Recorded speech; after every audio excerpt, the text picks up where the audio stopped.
Engineer Salim साहब हमारे साथ हैं। ये बताइए कि आज जिस तरीके से आपने बातें रखी हैं और एक देश में की ईद आने वाली है, कुछ लोग कह रहे हैं कि ईद के पर कुर्बानी ना दी जाए और उसके लिए सिंबॉलिक चीज़ों का इस्तेमाल किया जाए, आप इसको कैसे देखते हैं? नहीं, देखिए, ये कुर्बानी तो सैकड़ों हज़ारों साल से होती आई है, हमारे देश में भी होती आई है। अब ये पिछले 10-11 सालों से कुछ ऐसे लोग मैदान में आए हैं जो हर चीज़ पर एतराज़ करते हैं, तो ये बात मुनासिब नहीं है। तो जो तरीक़ा है इबादत का, वो तरीक़ा उसके मुताबिक इबादत होगी। और रही बात, ये बात हम ज़रूर कहते हैं कि इस कुर्बानी के पीछे जो भावना है उसको देखने की ज़रूरत है। आज कुर्बानी का जानवर जो है 20-25 हज़ार रुपये से कम का नहीं आता। 20-25 हज़ार रुपये का जानवर ख़रीद के उसको कुर्बान करके अपने गरीबों में और दूसरे लोगों में, रिश्तेदारों में खिलाना, तो ये तो एक ऐसा है जो लोगों के साथ केयरिंग और शेयरिंग की बात है। गरीब जो अनफॉर्चुनेट जो लोग हैं उनको सपोर्ट करने की इसमें बात है।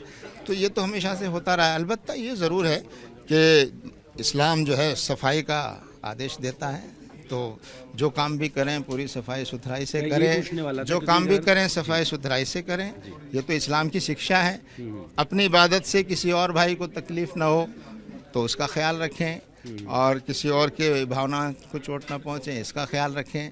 लेकिन किसी को इबादत रोकने का कोई अधिकार नहीं है, और किसी को ये सुझाव देने का भी बड़ा अजीब बात है। आप कहें कि आप नमाज क्यों पढ़ते हैं, कुछ और पढ़ लीजिए, आप रोज़ा क्यों रखते हैं, आप खाना दूसरों को खिला दीजिए। तो ये सब बातें जो है वो नासमझी की बातें हैं, और मैं समझता हूँ इसके पीछे एक हेट एजेंडा जो देश में पिछले 10-11 सालों से काम कर रहा है, उस वायरस से प्रभावित जो लोग हैं या उसको फैलाने वाले कुछ लोग हैं, वो ऐसी बातें फैला रहे हैं। तो मैं समझता हूँ पूरे देश में एक बड़ी संख्या, बड़ी आबादी ये सारे त्यौहार मिलजुल कर मनाती है और खुशी में शरीक होती है। और चाहे वो रमज़ान के बाद वाली ईद हो या फिर ये ईद उल अज़हा हो, इसमें हर मज़हब के लोग हमारी खुशी में शरीक होते हैं। दोस्त आते हैं, बैठते हैं, खाते हैं, ये सब चीज़ें होती हैं। तो लेकिन कुछ लोगों को हमारा आपस में बैठना, हमारा मोहब्बत के साथ मिलना जुलना और एक दूसरे के साथ प्रेम मोहब्बत से रहना, ये कुछ लोगों को अच्छा नहीं लग रहा है। तो ऐसे लोगों का कानून के ज़रिए इलाज किया जाना चाहिए। बहुत अच्छी बताइए, कुछ विवाद इस बात को लेकर होता है कि कुर्बानी का जो तरीका होता है उस पर लोग कुछ सवाल खड़े करते हैं, तो मुस्लिम भाइयों को आप क्या हिदायत देंगे, बहुत छोटे से में बताइएगा। किस बारे में? जैसे कई बार कुर्बानी के समय पर लोग एतराज़ करते हैं, जो नहीं खाते हैं उनको दिक्कतें होती हैं, तो हम मुस्लिम भाइयों को क्या ऐसी हिदायत देंगे जिससे विवाद ना पैदा हो? देखिए, ये बात मैंने अभी कहा है कि कुर्बानी करते वक्त सफाई का पूरा ख्याल रखें और गंदगी ना होने पाए, और खुले में आप चीज़ें ना करें।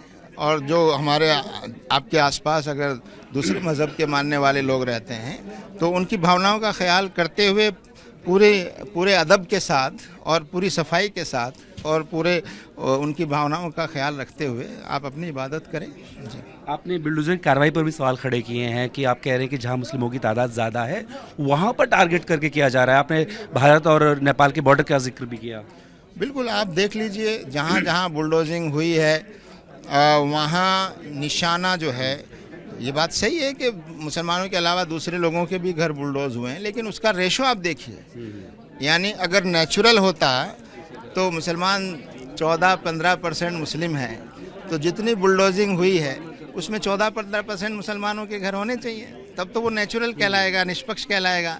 लेकिन अगर जितनी बुलडोजिंग हुई है उसमें 90% मुसलमान हैं और 10% दूसरे लोग हैं, तो साफ नज़र आ रहा है कि ये मुस्लिम नफ़रत का एजेंडा। मैं इस बुलडोज़र को नफ़रत का बुलडोज़र कहता हूँ, और ये बुलडोज़र हमारे कानून की भी धज्जियाँ उड़ा रहा है। हमारे सुप्रीम कोर्ट की जो हिदायत है उसको भी ये डिमोलिश कर रहा है। तो ये अदालत को भी, हमारी सुप्रीम कोर्ट को भी देखने की ज़रूरत है, और सरकारों की जिम्मेदारी है। लेकिन अफसोस की बात है कि सरकारें इस बुलडोजिंग के काम में खुद आगे बढ़कर हिस्सा ले रही हैं। आपने फ़िलिस्तीन का जिक्र किया, आपने कहा कि इजराइल जो कर रहा है उसके पीछे जो अमेरिका के भी हाथ हथियार दे रहा है, भारत उस पर दबाव बनाए, इसको लेकर के आप क्या कहते हैं?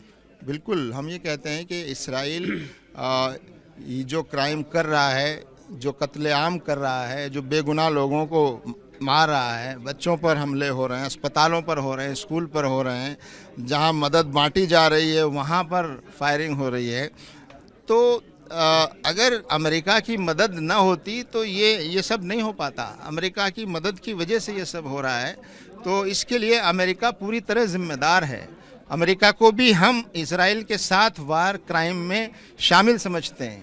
लिहाजा हमारे देश की जिम्मेदारी है, हमारी सरकार की जिम्मेदारी है कि वो जिस तरह फ़िलिस्तीन के लोगों का साथ देती आई है शुरू से, यानी जब से महात्मा गांधी से लेकर और देश के तमाम प्रधानमंत्री और सब ने हमारे देश की जो पॉलिसी है एस्टेब्लिश्ड, वो फ़िलिस्तीन को सपोर्ट करने की है। तो हमारे देश की मौजूदा सरकार की भी जिम्मेदारी है कि वो इसराइल के साथ दोस्ती बढ़ाने के बजाय और इसराइल के इशारों पर चलने के बजाय इसराइल को ये क्राइम करने से रोके और अमेरिका को भी इसके लिए मुतवज्जे करे कि वो इसराइल को इसके लिए आमादा करे कि वो जंग बंद करें और फ़िलिस्तीन में जो कुछ हो रहा है उसको रोका जाए। बहुत बहुत शुक्रिया बात करने के लिए। TV9 से जितेंद्र भाटी, दिल्ली।